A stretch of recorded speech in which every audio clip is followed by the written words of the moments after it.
Social sites ઉપર એવું કહેવાય છે કે વડાપ્રધાન નરેન્દ્ર મોદીની મોનોપોલી છે, પરંતુ ના એવું નથી. હવે પાટીદાર યુવાનો પણ સોશિયલ સાઇટમાં સૌથી વધુ એક્ટિવ બન્યા છે. પાટીદાર અનામત આંદોલન પછી ઓછામાં ઓછા 1000 ફેસબુક એકાઉન્ટ બની ચૂક્યા છે, જ્યારે 300થી વધારે ટ્વિટર એકાઉન્ટ જોવા મળે છે.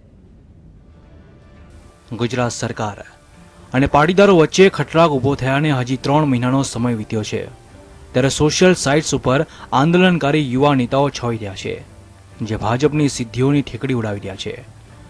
નવી દિલ્હીમાં કેજરીવાલ અને તેમની આમ આદમી પાર્ટીએ રાજકારણની જેવી શરૂઆત કરી હતી, તેવી જ અદાથી પાટીદાર યુવા નેતાઓએ અનામત આંદોલનની ઝુંબેશને પવન આપ્યો છે. એક તરફ ભાજપ સંગઠનના નેતાઓને જાહેરમાં ટાર્ગેટ બનાવવામાં આવી રહ્યા છે અને સોશિયલ સાઇટ્સ ઉપર કોમેન્ટનો મારો ચલાવાઈ રહ્યો છે, ત્યારે તેને ખાળવા રાજ્ય સરકારે પણ સોશિયલ વોરમાં હિસ્સો લીધો હોય તેમ આર્થિક પેકેજને મહત્વ આપતી પોસ્ટ શરૂ કરી છે. ડેસ્કટોપ, લેપટોપ અને સ્માર્ટ મોબાઈલ ઉપર સોશિયલ વોર ડિક્લેર થયું હોય તેવો માહોલ જોવા મળી રહ્યો છે. પાટીદાર અનામત આંદોલનના નામે ટ્વિટર એકાઉન્ટ ખોલીને આયોજકોએ આગામી કાર્યક્રમોની જાણ કરવાનું શરૂ કર્યું છે. પાટીદારોએ ગ્રુપના નામે અથવા તો વ્યક્તિગત રીતે એક નહીં અનેક એકાઉન્ટ બનાવ્યા છે. મહિલાઓ પણ સોશિયલ સાઇટ્સમાં વધુ એક્ટિવ બનેલ છે. વોટ્સઅપ પર તો કેટલાક પાટીદારો સક્રિય છે, તેનો આંકડો મેળવવો કઠિન છે. વોટ્સઅપના વિવિધ ગ્રુપ અને બ્રોડકાસ્ટ લિસ્ટમાં પાટીદારોએ અનામતની માંગણીને જય સરદારના નારા સાથે બુલંદ બનાવી છે. પાટીદાર અનામત આંદોલનના એક ટ્વીટમાં જણાવ્યું છે कि भाजपा वाले इस हार्दिक को बदनाम करने के लिए इतने गिर जाएंगे पता नहीं था. अब परिवर्तन रैली से कुछ सीखना. બીજી ટ્વીટમાં કર્યું છે કે દયાથી મળેલા પદનો અહમ જોયો છે. એક ટ્વીટમાં છે કે ઊંઝા સંસ્થાન તરફથી આંદોલનને ટેકો જાહેર કરવામાં આવ્યો છે, પરંતુ સંસ્થાન એ પહેલા ટેકો આપ્યો હોત તો આજે ચિત્ર જુદું જોવા મળ્યું હોત. હિન્દી ટ્વીટ એકાઉન્ટમાં પાટીદાર યુવાનો સેલ્ફી વિથ લોલીપોપ દર્શાવીને સરકારના પેકેજની મજાક ઉડાવી રહ્યા છે. આ ટ્વીટ ओम पटेले पोस्ट કર્યું છે.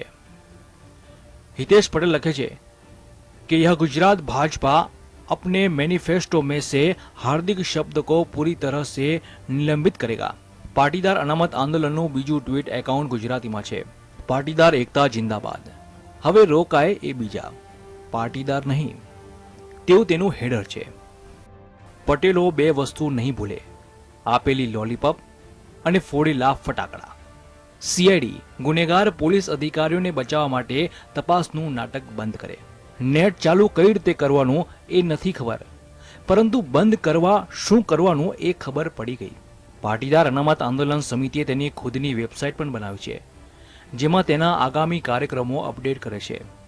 જ્યારે હાર્દિક પટેલની પોતાની સાઇટ ઉપર પણ અનામત સંદર્ભની વ્યાપક ટિપ્પણીઓ જોવા મળી રહી છે.